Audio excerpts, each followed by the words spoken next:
ಆಹಾರ, ನಾಗರಿಕ ಸರಬರಾಜು ಮತ್ತು ಗ್ರಾಹಕರ ವ್ಯವಹಾರಗಳು. ಅನ್ನ ದೇವರಿಗಿಂತ ಇನ್ನೂ ದೇವರು ಇಲ್ಲ ಎಂಬ ಸರ್ವಜ್ಞ ಕವಿವಾಣಿಯಂತೆ ಅನ್ನದ ಮೇಲೆ ಹಸಿದವರಿಗೆ ಮಾತ್ರ ತಿಳಿದಿರುತ್ತದೆ. ಅನ್ನದ ಬೆಲೆ ಹಸಿದವರಿಗೆ ಮಾತ್ರ ತಿಳಿದಿರುತ್ತದೆ.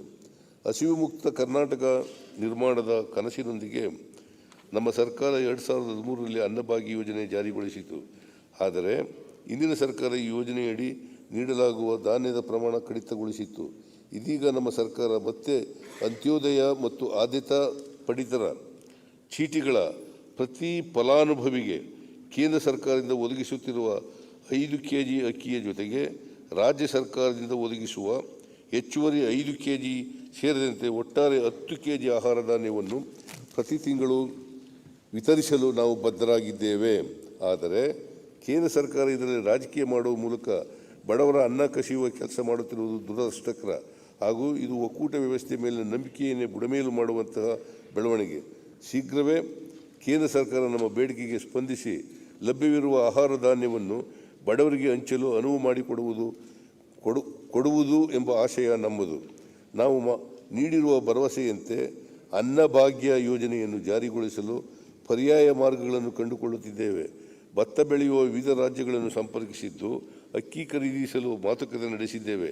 ಅಲ್ಲಿಯವರೆಗೂ ಪ್ರತಿ ಕಿಲೋ ಆಹಾರ ಧಾನ್ಯಕ್ಕೆ ವೆಚ್ಚವಾಗುವ ಮೊತ್ತವನ್ನು ಜುಲೈ ತಿಂಗಳಿನಿಂದಲೇ ನೇರ ನಗದು ವರ್ಗಾವಣೆ ಮೂಲಕ ಫಲಾನುಭವಿಗಳ ಖಾತೆಗೆ ಸಂದಾಯ ಮಾಡಲಾಗುವುದು. ಇದರಿಂದ ಫಲಾನುಭವಿಗಳು ಮಾರುಕಟ್ಟೆಯಿಂದ ಧಾನ್ಯಗಳನ್ನು ಖರೀದಿಸಬಹುದು.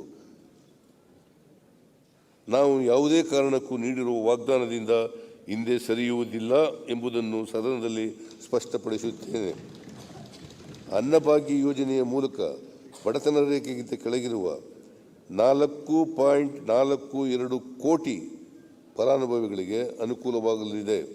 ಇದಕ್ಕೆ ವರ್ಷಕ್ಕೆ ಸುಮಾರು 10,000 ಕೋಟಿ ರೂಗಳನ್ನು ವೆಚ್ಚ ಮಾಡಲಾಗುವುದು. ರಾಜ್ಯ ಸರ್ಕಾರವು ಗುರುತಿಸಿರುವ ಸುಮಾರು 40 ಲಕ್ಷ ಬಡತನ ರೇಖೆಗಿಂತ ಕೆಳಗಿರುವ ಫಲಾನುಭವಿಗಳಿಗೆ ಕೇಂದ್ರ ಸರ್ಕಾರವು ಅನುಮೋದನೆ ನೀಡದೇ ಇರುವುದರಿಂದ ಅವರಿಗೆ ಅನ್ನಭಾಗ್ಯ ಯೋಜನೆಯಲ್ಲಿ 10 kg ಆಹಾರ ಧಾನ್ಯಗಳನ್ನು ಸಂಪೂರ್ಣವಾಗಿ ರಾಜ್ಯ ಸರ್ಕಾರದ ವತಿಯಿಂದ ಖರೀದಿಸಿ ವಿತರಿಸಲು ವಾರ್ಷಿಕ 1,680 ಕೋಟಿ ರು ಭರಿಸಲಾಗುವುದು. ಕೇಂದ್ರ ಸರ್ಕಾರವು ಈ ಹೆಚ್ಚುವರಿ ಬಡ ಕುಟುಂಬಗಳನ್ನು ಸಹ ಆದ್ಯತಾ ವಲಯದಡಿ ಪರಿಗಣಿಸಿ ಸೌಲಭ್ಯಗಳನ್ನು ವಿಸ್ತರಿಸಬೇಕೆಂದು ಸದನದ ಮೂಲಕ ಒತ್ತಾಯಿಸುತ್ತೇನೆ.